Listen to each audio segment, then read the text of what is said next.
ibuprofeno, que é o alívio, e outros aí. Só tem um exemplo de cada um desses. Lembrando que abaixo de 1 ano, a gente não pode dar ibuprofeno para criança nenhuma. E antes de fornecer qualquer medicamento para febre, perguntar se essa pessoa tem alergia, para que a gente possa fazer e não desencadear um processo alérgico na sequência. O banho é uma questão que a gente questiona, mas no nosso meio é algo ainda muito utilizado, porque ele abaixa a temperatura um pouco até o antitérmico fazer efeito, né? Especialmente numa criança que tem tendência a ter crise convulsiva febril. E quando se opta pelo banho, tem que lavar a cabeça, é um banho de imersão e vai se trocando a água, né, à medida que ela vai aquecendo com a temperatura da criança. As compressas também são compressas com água e não muito geladas. E esse banho também não pode ser muito gelado por conta da mudança brusca de temperatura que não é adequada para nenhum organismo. Então é um banho morno, puxado para frio, mas não gelado. E as compressas são compressas de água morna também, um pouquinho puxado para mais frio.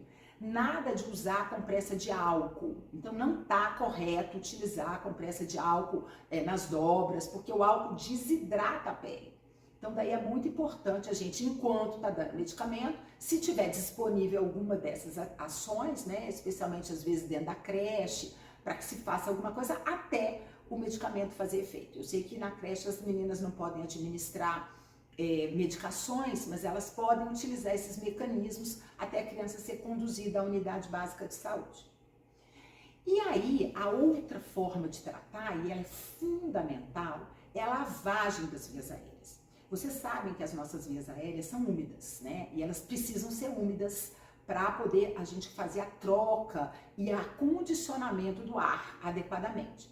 No entanto, quando você tem algum vírus, seja o rinovírus, o resfriado comum ou o vírus da gripe, a nossa via respiratória começa a produzir uma quantidade grande de secreção. E essa secreção vem com uma quantidade grande de carboidrato, né, de açúcar. E esse muco que as nossas vias produzem são excelente meio de cultura para bactérias. Então daí é importante que se lave bem as narinas e se limpe bem essas narinas. Aí a gente tem as formas de lavagem de narina. Então a gente pode utilizar um fluxo contínuo de baixa pressão, que é, por exemplo, esse que a gente está mostrando no slide para lavagem das narinas, né? E pode-se também aspirar essa secreção na criança menor, o que normalmente é uma grande briga, né? A criança normalmente não gosta nem de lavar, nem de aspirar a secreção. Mas a lavagem de fluxo contínuo, ela é uma das formas de se limpar e deve ser feita muitas vezes. E a gente tem também a lavagem de alto fluxo, que é com a seringa ou com dispositivos. Essa lavagem de alto fluxo, ela é muito interessante para crianças maiores. E algumas pessoas, mesmo adultos e crianças maiores, quando fazem a lavagem de alto fluxo, a gente tem que tomar cuidado, porque o líquido, né, o soro fisiológico, ele pode bater no septo e voltar para o ouvido. Então é importante que a posição da cabeça seja virada lateralmente, a gente conecta a seringa ou o dispositivo, a pessoa abre a boca e você faça a lavagem para sair do outro lado. Muito cuidado em crianças pequenas com a lavagem de alto fluxo e com pressão.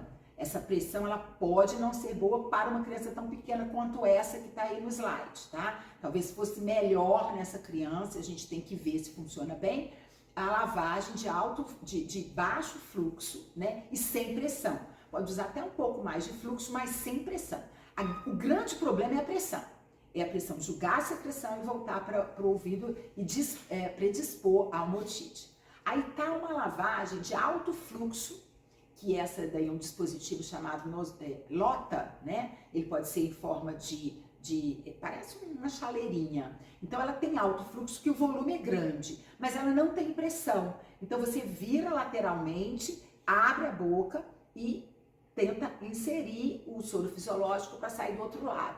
Para criança pequena é um pouco difícil, quem tem filho pequeno sabe que isso não é tão simples assim. Mas na criança maior, essa eu considero uma das melhores formas de lavar, porque ela tem um fluxo grande, ela tem um volume grande e ela tem uma pressão nenhuma, não tem pressão. Então é alto fluxo e nenhuma pressão.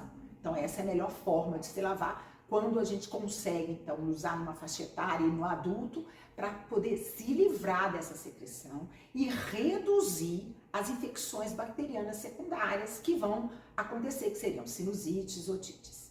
E aí tem um exemplo de solução salina que a gente pode fazer em casa, né? Porque a gente sabe que às vezes o preço do soro fisiológico vai ficando caro, né? Depois a gente pode disponibilizar, que é isso da Sociedade Americana de Alergia, essa recomendação aí de lavagem, que a gente pode colocar o sal marinho, o sal de cozinha, o bicarbonato nessas proporções que estão aí, para que a gente possa produzir esse soro em casa, né, numa água filtrada, fervida, e isso fica bem adequado, pode ficar dentro da geladeira, no máximo 15 dias, e aí a gente vai utilizando isso nas crianças e nos adultos que estão com secreção. Então a gente falou do rinovírus.